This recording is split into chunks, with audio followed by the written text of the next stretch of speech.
I'm going to call on Alan Malone to lead us in prayer in just a minute or two. House rules are deleted from what we're doing. If you're going by a syllabus, I will get a note taker volunteer here in a minute, such as volunteers go. I've got a book here to take notes in. We'll see if anybody else shows up that likes to take notes. So introduction slides, prayer led by Alan. Read John 9. Johnny will draw it. I will draw it. I'll share my drawing with y'all, and you'll feel confident. You could draw it if you want to.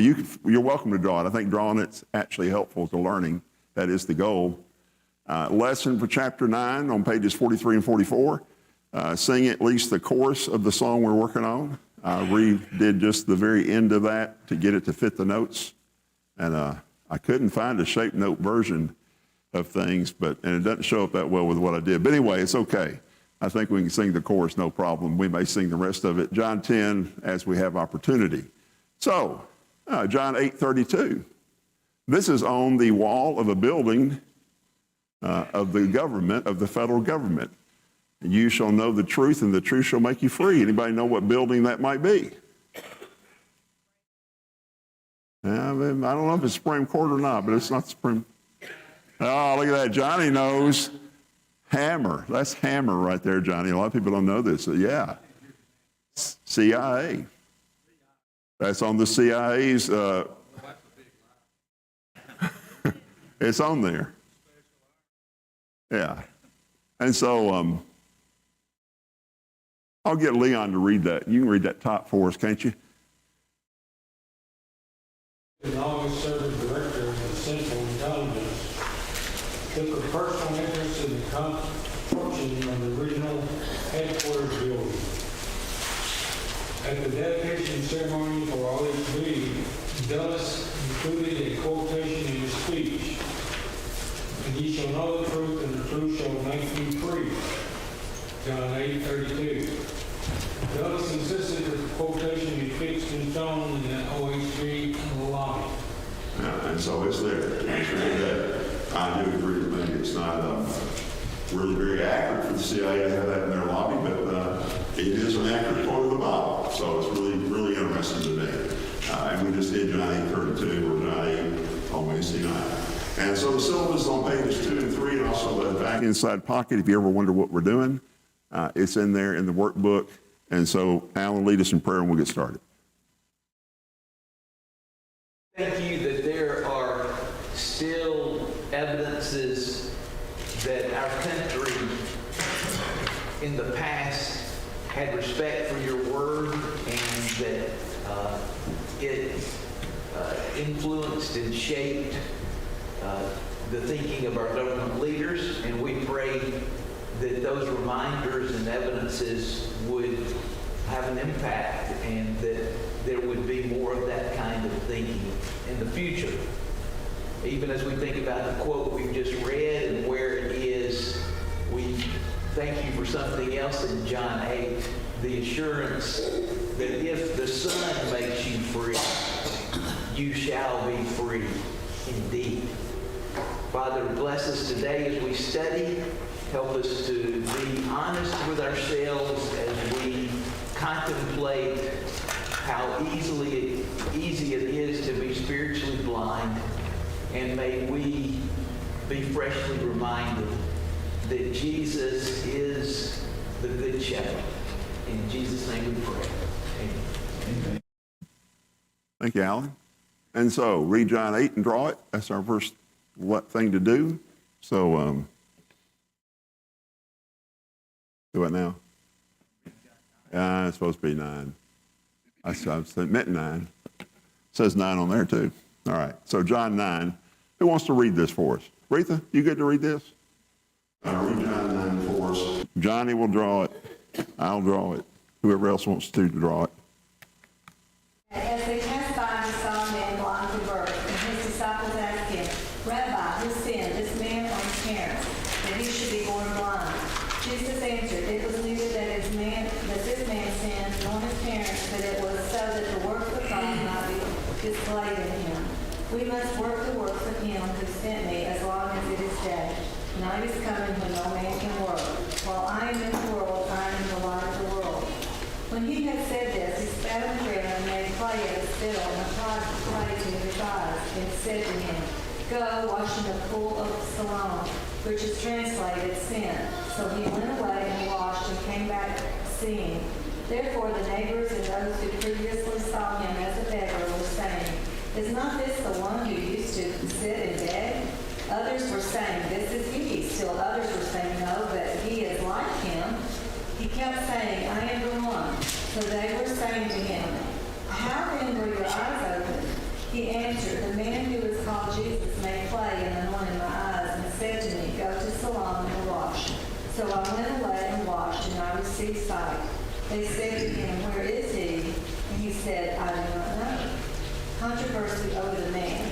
They brought to the Pharisees the man who was formerly blind. Now it was a Sabbath on the day when Jesus made the clay and opened his eyes. Then the Pharisees also were asking him again how he received his sight. And he said to them, He applied clay to my eyes, and I washed, and I see. Therefore some of the Pharisees were saying, This man is not from God, because he does not keep the Sabbath. But others were saying, How can a man who is a sinner perform such a sign? And there was a division among them. So they said to the blind man again, What do you say about him, since he opened your eyes? And he said, He is a prophet. The Jews then did not believe it of him that he had been blind and had received sight, until they called the parents of the very one who had received his sight, and questioned him, saying, Is this your son, who you say was born blind? Then how does he now see? His parents answered them and said, We know that this is our son, and that he was born blind. But how he now sees we do not know, or who opened his eyes we do not know. Ask him, he is of age, he will speak for himself. His parents said this because they were afraid of the Jews, for the Jews had already agreed that if anyone confessed him to be Christ, he was to be put out of the synagogue. For this reason the parents said, He is of age, ask him. So a second time they called the man who had been blind and said to him, Give glory to God, we know that this man is a sinner. He then answered, Whether he is a sinner I do not know. One thing I do know, that though I was blind, now I see. So they said to him, What did he do to you? How did he open your eyes? He answered them, I told you already, and you did not listen. Why do you want to hear it again? You do not want to become his disciples, do you? They reviled him and said, You are his disciple, but we are disciples of Moses. We know that God has spoken to Moses, but as for this man, we do not know where he is from. The man answered and said to them, Well, here is an amazing thing, that you do not know where he is from, and yet he opened my eyes. We know that God does not hear sinners, but if anyone is God-fearing and does his will, he hears him. Since the beginning of time, it has never been heard that anyone opened the eyes of a person born blind. If this man were not from God, he could do nothing. They answered him, You were born entirely in sin, and are you teaching us? So they put him out. Jesus heard that they had put him out, and finding him, he said, Do you believe in the Son of Man? He answered, Who is he, Lord, that I may believe in him? Jesus said to him, You have both seen him, and he is the one who is talking with you. And he said, Lord, I believe, and he worshipped him. And Jesus said, For judgment I came into this world, so that those who do not see may see, and that those who see may become blind. Those of the Pharisees who were with him heard these things and said to him, We are not blind too, are we? Jesus said to them, If you were blind, you would have no sin, but since you say we see, your sin remains. Thank you very much. And so a drawing based on the text. This is really good, Paul. Just pay attention. So I have this blind guy. He's got a seeing eye dog, you see. Now, I know the seeing eye dog is not in the text, but I'm just making the point that he is blind. And then he goes through Jesus, and he comes out. His eyes don't work there. You know, it's got a cross, that X in front of it. Now his eyes work, and he doesn't need a dog any longer. X out the dog. I illustrate the text very well, I think, although nobody will probably be writing home about that. On the other hand, anybody have a drawing you want to share? No. I intend to copy Johnny's drawings and get them on the back pew back here for you to take. My intention, I've been announcing this for a few times now, but Johnny was home and not with us, so he doesn't know I've been announcing this maybe. I intend to use them for evangelism. I think they're like the best handout you'll ever have. You know, we've been studying John. Person in the class drew John 3 while we were reading it, or John 4, or John 6, whatever. Whichever one you want to share. Here's the drawing. I think it's pretty good evangelism, personally. Good way to start a conversation. When Johnny gets done with the drawing, he'll pass it around, or it'll be passed around. Make sure you don't wrinkle it when it comes to you. If you're the last person with it, make sure it gets back to Johnny. So we appreciate his efforts.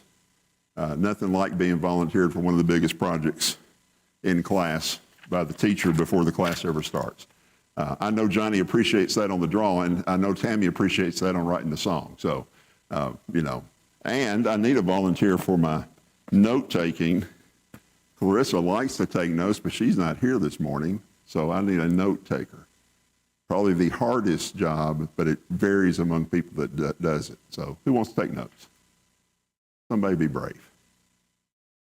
Come on. I'm going to have to draft somebody. Kay, can you take notes? I appreciate that. Lesson 9, there's extra pages. There's lessons. FYI, if Paul says anything, just say, I'll get them from Paul. Same thing with Sherlin. So, because they say so much, we don't want you to have to try to take notes from them. We'll just take copies of theirs eventually. They say so many good things. That's my point, Paul. All right, so additional things from John 9. We do this part first, do them in order. Love versus hate. Anything on this conflict that you noticed in John chapter 9 that you want to share with the class? Anybody?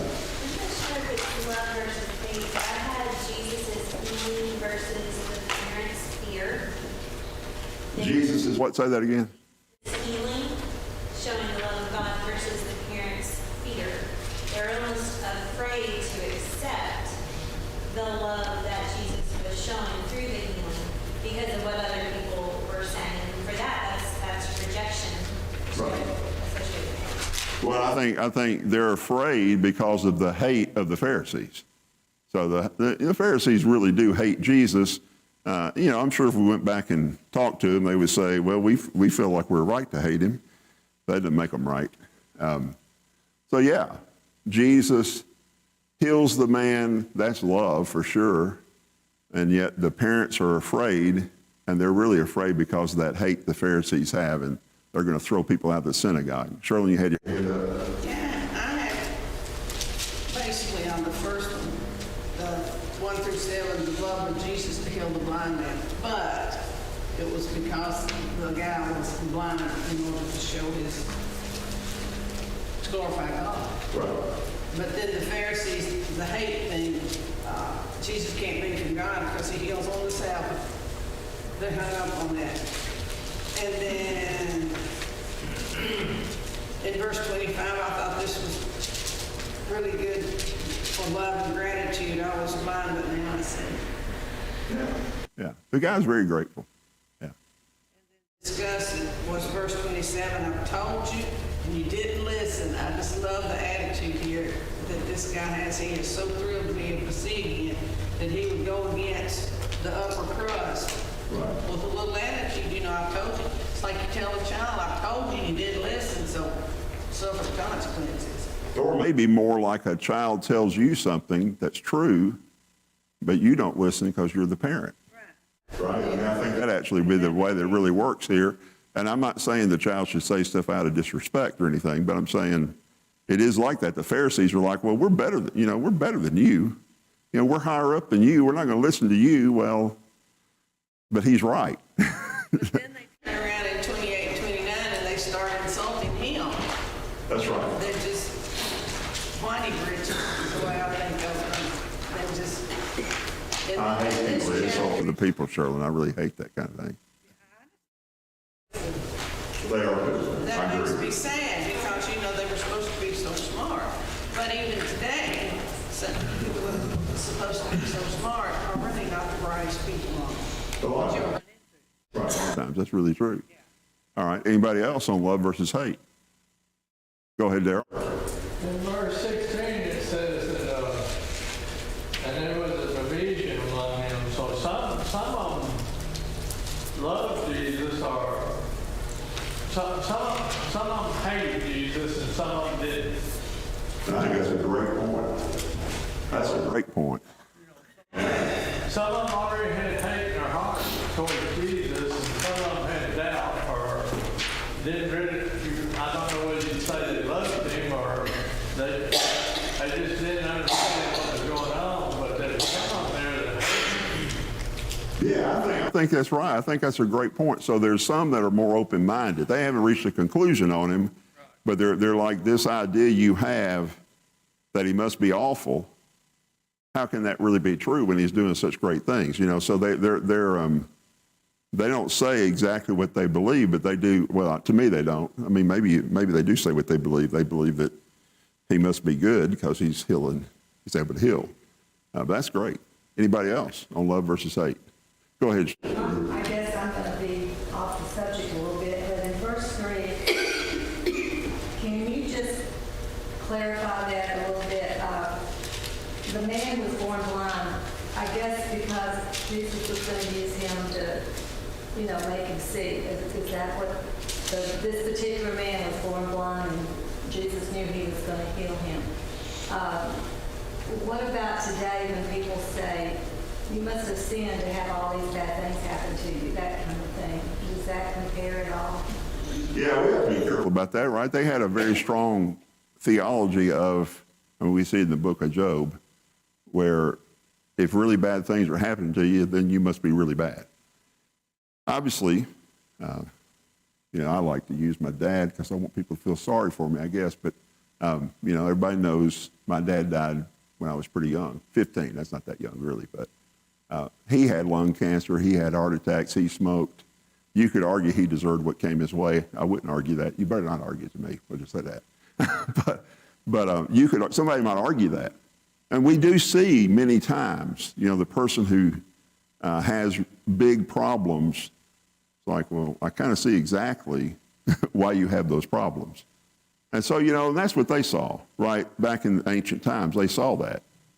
And so, some of their reasonings, like, that kind of makes sense. The problem they had, though, was, it'd be like, it's that bad conclusion. Even if 99% of the people that had problems kind of directly deserved them, well, there's still the 1% that don't, right? And of course, the percent's a lot higher than 1. It's probably even a majority. And so even though, it wasn't anything wrong with them observing that people bring their own trouble on themselves quite often in life. But the problem was kind of reaching the conclusion, well, that's the way it always is. We don't even know if that's the majority of the time. I do think it's probably less than the majority of the time as far as direct correlation. And so they had that idea. I would say that Jesus, blindness was pretty common back then, I think, because of different diseases they had, is my understanding. Maybe more common than it is now, diseases that hadn't been conquered yet with modern medicine, people being born blind and stuff like that. And so God's going to use this for his glory, but he could have used anybody that had trouble before. So I think that part of it could be misinterpreted truthfully if we're not careful. Anybody on this? Alan? Well, regarding verse 3, there's so many examples in the New Testament, especially in the Gospels and particularly in John, of Jesus using these not but statements. That the first part is only meant to emphasize the second part. So I would not use this passage as evidence that God sometimes makes people born handicapped so that he can show how great he is later or something. The point is that God was going to use that man to show his greatness. Right. Whatever's happened to you in life. The man blind. Right. Yeah, whatever's happened to you in life up to this point. If you let God is willing to use that for his glory, for good, right? It doesn't mean that he caused the terrible thing that happened to you in any way, shape, form, or fashion. Yeah, I think that's a great point. Anybody? Jared? I think this is, one of those cases where maybe translations get in the way of us understanding what's being said here, right? A lot of translations are going to say something like, in order that, or so that God's works can be displayed in his life. And it's weird English, but it's really kind of saying something like, with the result that God's works will be displayed in his life. Which, again, if we're focusing on the English, that is actually quite different. So that can leave somebody with the impression that God afflicted him with blindness, and so that he could show his works. Whereas I think a closer reading of the original language is going to help maybe understand that it's really saying his blindness, a result of his blindness is that God's works will be displayed. Yeah, I like that. I think that's right. I like what you and Alan both said about that. And just in general, our attitude should be whether something good happens to us or something what we would consider bad happens to us, we're going to always let God use it for good and for his glory. And that's a hard thing to do sometimes because there's things that happen in this life we're not big fans of, for sure. Let's go on to promises. What promises to and for the followers of Jesus are given? This is for or to the followers of Jesus. It is not claims about Jesus. It is promises to his followers. Anybody have any promises they want to share with the class? Go ahead, Charlotte. I'm in a question mark by it. Verse 7, after putting the mud on the blind man's eyes, Jesus told him to go wash in the pool of Siloam. Assumption. There could have been a discussion about the results as the blind man did exactly what Jesus said to do. So, my question was, the guy did it. Sure. And of course, his obedience is what made him see it. And his belief after becoming, realizing who Jesus was with this little experiment, which I think was a wonderful thing. In my mind, somehow, that why did he do it? Or was he one of these people that, well, why not try it? I've been. I'd say why not try it? You're born. I'd say that'd be his attitude. We don't know, but I think that's a pretty good attitude, right? To say why not? I mean, why not try it? I mean, what does he have to lose? He's already blind, right? But I don't know if that was a good way for me to look at it. Yeah, well, I think it's fine. I mean, so Jesus healed a blind man. He promised him sight, and he promises us spiritual sight today is the way I would transfer it to us, right? For us who are willing to be healed, Jesus promises us spiritual healing today, spiritual sight. I mean, I know that promise is not, you can't find a verse that says that in this chapter, but I do think that's the emphasis of the chapter, right? So there's a promise there. Anybody else on promises? Paul. Wow, this is not enumerated in our scripture, so this is not something Jesus said, but I think it is a promise from God. Verse 31, the blind man says, if anyone is God-fearing and does his will, God hears him. So that's a promise from God, I think, that Jesus did say it at this point. Yeah, I think that is a promise from God. Yeah, I think that's fair. Verse 31 is a promise from God. Since Paul said it, we'll get his notes later. But she may write it down anyway. It looks like that's either way is okay. Any other promises? Leon. One on the light and darkness. Excuse me. Contrast on light and darkness. You go ahead. Go ahead.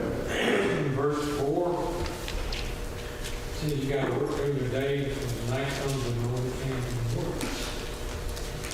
It's plain funny. Yeah, so verse 4 points out how we need to be working now because this is the daylight. And eventually we won't be able to work. It's a good point. Anybody else? 9. Verse 39. For judgment I'm coming to the world so that the blind will see and those who see will be blind. I think it is a promise. Judgment is a promise. Hopefully we can handle it because we choose to get sight from Jesus. Yeah. Let's move on to application. Anybody have an application to our lives today from John chapter 9? Sandy was looking at It's kind of on the play, beggars can't be choosers, but this one is, those who are beggars need to choose the light. Because the blind man has a beggar, they said, is this the guy I've seen hiding in the street. And I am the light, so it's kind of plain. So beggars can choose the light. Is that what you said? Beggars can choose the light. I like that a lot. Anybody else on applications or any other applications? Go ahead. Rejected by people, healed by God. Rejected by people, healed by God. People who are saying, you know, I've got to get my life straight before I start coming to church, before I am saved, and that's just not how it works. That's right. Say it again. Rejected by people, healed by God. Rejected by people, healed by God. Yeah. Now, Jeremy, we'll have to deduct this from your sermon length. So only 29 minutes now instead of 30. Go ahead. I was just going to point out with the beggars, I like the idea of humility. The search for truth requires humility to do that. You can't assume you know everything and come in with your own wisdom, but it requires humility. Right. The search for truth requires humility. It's such a great thing. The Pharisees, well, they say that he can't teach us anything in here, something like that, right? And they were literally correct because they weren't humble. You know, when you're not humble, you can't actually be taught. When you are humble, even somebody like Terry Johnson can teach you something. I mean, yeah, right. You can learn from anybody. And you don't have this, well, you know, I've got all this advanced education, so I can't learn from the person who never finished high school. Well, yeah, if that's your attitude, you can't learn from them. But if you have an attitude of humility, you can learn from them. And you can get insight into the Bible from everybody, right? Everybody in this Bible class, you may only contribute one thing to the class, and you may not actually have any comments in public. That's okay, too. But everybody here can learn from each other if we're humble, right? We have to be humble, though. And so humility is one of the big things the Bible certainly emphasizes about something we have to have. Anybody else on applications? Go ahead, Shirley, and then Paul. I just said we must acknowledge what Jesus has done for us by doing exactly what he tells us to do, so that others may desire to know him. Oh, that's good. Yeah. Yeah, I'll get that copied later. Okay, you don't have to write it all down. Paul? From verse 38, like the blind man, we all must say, Lord, I believe. Like the blind man, we must all say, Lord, I believe. Very good. Anybody else on applications? Well, a lot of good stuff right there. Claims about Jesus, the one being followed, about the uniqueness of Jesus do we find in John chapter 9. Anybody? Go ahead, Leon. 37, he basically said, I'm the Lord. Yeah, exactly right. I mean, Jesus makes a big claim here. This claim is either true or it's not true, but it's certainly made, right? So the claim is made, and it's very much a claim about uniqueness. If I said something like this, you'd be like, we need to have the elders talk to him, and if he keeps talking like this, we need to withdraw from him. You'd be right. You'd be right, because this is not something just any old man can say, what Jesus says here at the end of the chapter in general. So anybody else on claims about the uniqueness of Jesus? Yes. What did Leon, I didn't catch it. Leon, say it again about that end of the chapter. Well, in verse 37, he answered, who was the Son of God? He said he was. Yeah, so Son of Man through here, and Jesus is saying that, and he accepts worship from the man. And so it's clear, in case we don't know what Son of Man means in verse 35, that it is indeed here a messianic title. Son of Man is not always a messianic title in the Bible, right? Ezekiel's a great place to go to know that, where Ezekiel's the Son of Man throughout the book, over and over and over again. He's clearly not the Messiah, right? But here, Son of Man is a messianic title, and we know that it's meant to be taken that way based on the fact that Jesus accepts worship from him. King James says Son of God. Does it really? Yes. Verse 5. Yeah, some manuscripts, the Son of God. You're right. It does have a footnote in the ESV about that. So probably later manuscripts must say Son of God. Earlier manuscripts must tend to say Son of Man. So there's been a change there at some point. It means the same thing in this particular context. That is what Jesus is claiming, that he's the Son of God. But I do think he says Son of Man. But it's hard to know. Anybody else on claims? Oh, sure. I have verse 5, where Jesus says, I am the light of the world. I am the light of the world. That's a big claim, right?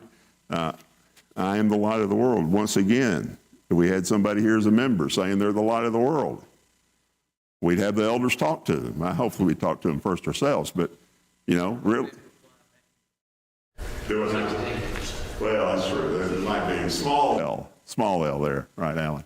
Small L. Anybody else on claims about the uniqueness of Jesus? Yes, sure. Then 30 through 33, where it talks about no one could do these things that Jesus did unless he was from God, because they said, this man were not from God, he could do nothing. Yeah, okay. All right. Anybody, Retha? 25, they were saying Jesus was the center of the body, and said, one thing I do know, that though I was blind, now I see. So he was claiming the result. Yeah, he's claiming that Jesus has the ability to heal blind people because he's done it, right? He's done it. Look at me, right? I no longer have that seeing eye dog. Oh, that's just my picture. Never mind. He can see. Jared. Just wanted to get an answer for Leon on that verse 35. Basically, all the early manuscripts have Son of Man. And about from the 5th century onward, we saw Son of God. Okay. So, the idea is that essentially Son of Man is probably the most accurate in this particular case. Even though theologically they're used somewhat interchangeably at times, that's the most accurate. Right. Very good. Yeah. Anybody else on claims? I'm going to go on to section titles. I'll share mine. Definitely don't have to write this down because I have them. 1 through 7, Jesus acts, heals blind. 8 through 12, crowd reacts, question healed. 13 through 34, Pharisees mud rake, bad reaction. 35 through 41, Jesus responds, questions healed. So those are my titles, section titles. Anybody have any section titles they want to share with the class? Paul, you got section titles to share with the class? Go ahead. 1 through 12, blind man sees. 13 through 34, blind man badgered. 35 through 41, blind man believes. Say those again for everybody. She's just going to say, see Paul on that, but say those again. Those are incredible. I'll repeat them each time. Well, mine's usually a lot longer than yours, but this time yours is smaller. Yeah, yours is better. Go ahead. Try them again. Brevity is wisdom. 1 through 12, blind man sees. 1 through 12, blind man sees. 13 through 34, blind man badgered. 13 through 34, blind man badgered. I love that. Well, his parents were too. Yeah. 35 through 41, blind man believes. Yeah, blind man believes. I love it. That's great. Anybody else on section titles? I may not make as big a deal out of yours as I just did. Paul, don't feel bad when I don't. I can't, but that was really good. Anybody on section titles? Charlie, you want to share yours, or you just... Okay, we'll just leave yours alone. I'll have a copy of it later anyway. Spiritual Spiritual blindness, that is good. That's there. All right. Anybody else on John chapter 9? Any comments you want to make? Anything you want to do? Go ahead, Frank. And I think Jesus sees their hearts, you know. And we see. When you say we see, you're guilty of man. Yeah. I just thought these parents were something else because the Pharisees must have been really mean because they were throwing their son. You go ask him, they wouldn't stand up for him, but they sent their son and said, just go ask him. They threw him to the dogs, to the Pharisees. And I thought, what? They must have really been afraid. I think they're really afraid. I don't think there's any doubt. They're really afraid. I don't think there's any doubt. Anybody else on John 9?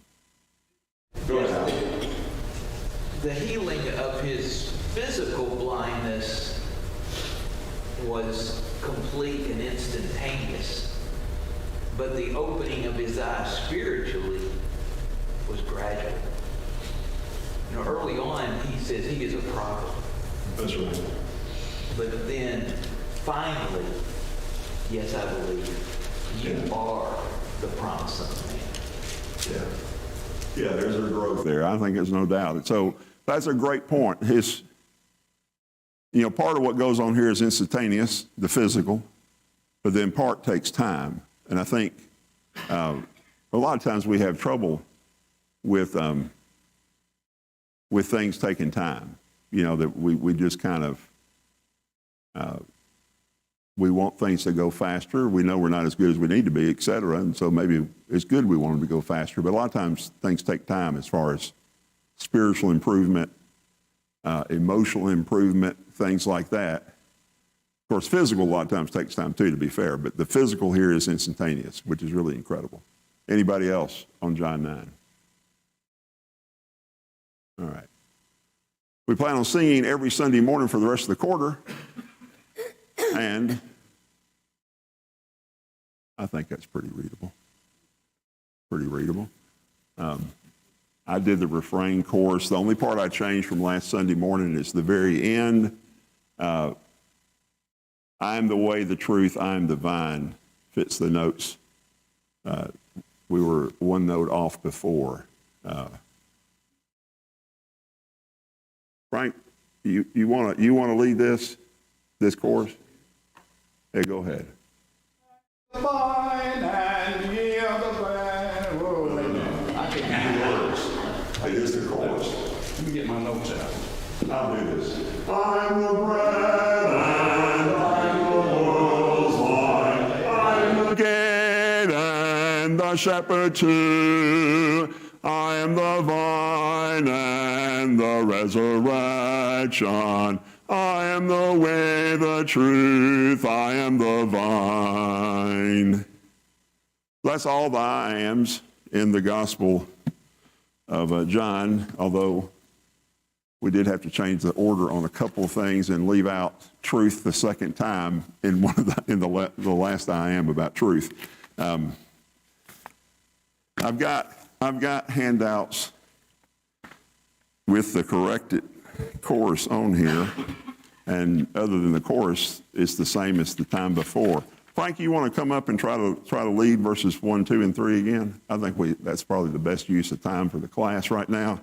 Anybody lacking words from before, just raise your hand. I got enough, I think.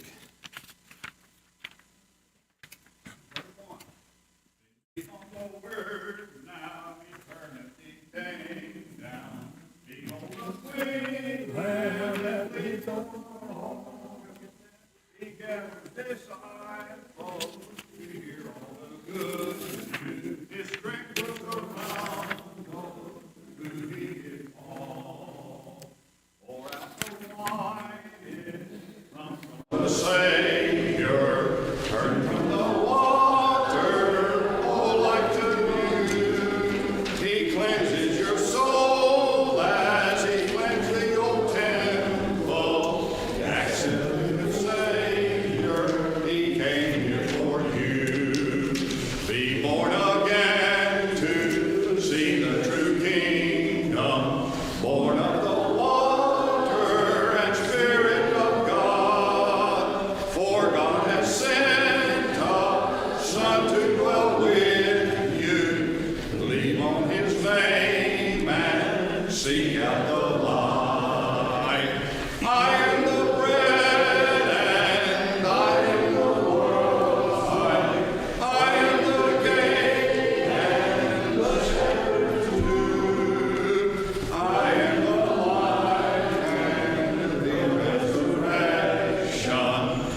give you that new version. I'll give you that new version, new chorus. So slightly new chorus. All right. Thank you very much, Frank. Excuse me? I am the way, the truth, and the vine. I am the vine. Yeah. It matches the notes. So we appreciate Tammy's good work on those 3 verses. If you have verses you've written, get them to Tammy. I keep saying that. I keep needing to do that myself. That's 1 verse per chapter so far. So we might be headed toward maybe way too many verses, but that's okay. We can always cut some later. I'll say lesson 10, chapter 10, lesson on pages 45 and 46, the sheep, gate, and shepherd. I think I will just go to this part, right? So shepherd, sheep, gates, and sheep pens. I want to talk about this just a little bit. So verses 1 through 6 really talk about, in John 10, this kind of communal big sheep pen, is my understanding. I am not a Middle Eastern shepherd. I never have been. But my understanding is they had a common sheep pen they could use in some circumstances, and many flocks would go in there, and there would be, I don't know if they rotated who was the doorkeeper, or they had somebody that was kind of hired there and somehow fulfilled that role. But anyway, you got all the sheep mixed together in that big pen, and so they have to know the voice of their shepherd, and that's what Jesus really talks about in 1 through 6, right? He talks about how they know his voice, the sheep know the voice of the shepherd, and they follow him, and they won't follow anybody else. And that's the way they would do, after staying there overnight to take their sheep out to pasture. I guess they would each call their sheep, and their sheep would follow them, and they wouldn't follow somebody else. We don't do anything like that around here, so it's a little bit hard for us to think about, at least it is for me. And then when you're out and about, maybe you have to camp somewhere overnight that's away from everybody. They built small sheep pens, right? This is pretty small looking, out of rock. This is probably somewhere in England, truthfully. It doesn't look like the Middle East as far as I'm concerned. But anyway, it is something they did. And in 7 through 10, Jesus talks about the fact that he's the gate, right? And so if we go back, it's hard to see, but you'll notice that there's a shepherd in the doorway here in this illustration I found on the internet. And so that's really what Jesus is talking about in 7 through 10, is that the shepherd becomes the door. And so any sheep to get out has to go through the shepherd, has to really have permission. And on the other hand, anything coming in has to go through the shepherd. And so the shepherd's there as the door. Pretty unique. Definitely we don't have anything like this around here. We have gates we actually use, right? Can you imagine, Daryl, having to be the gate for your cattle back in the day, and you stay there overnight? I mean, probably Pam wouldn't like that unless you're in the doghouse. You have to be in the doghouse pretty big for her to even think about that being a good idea. So it's very different, but it is what Jesus talks about. So the big communal pen, and then the small pen that's out further. So anybody have any comments on that? We have about a minute left. Go ahead, Al. When I was in India, in 4 different places, I taught on the shepherd model of leadership throughout the Bible. And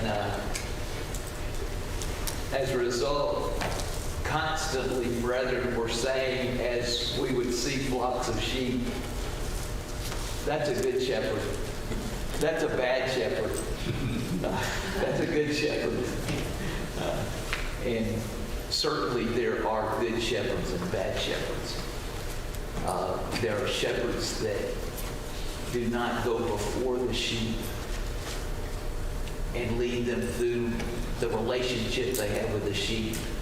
They go behind the sheep with a big stick.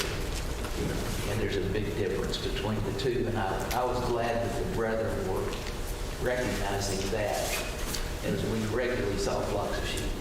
Yeah, it's very interesting. Yeah, very interesting. Thank you very much. Well, we're out of time. So that's it. Thank you all. And see you Wednesday night, hopefully.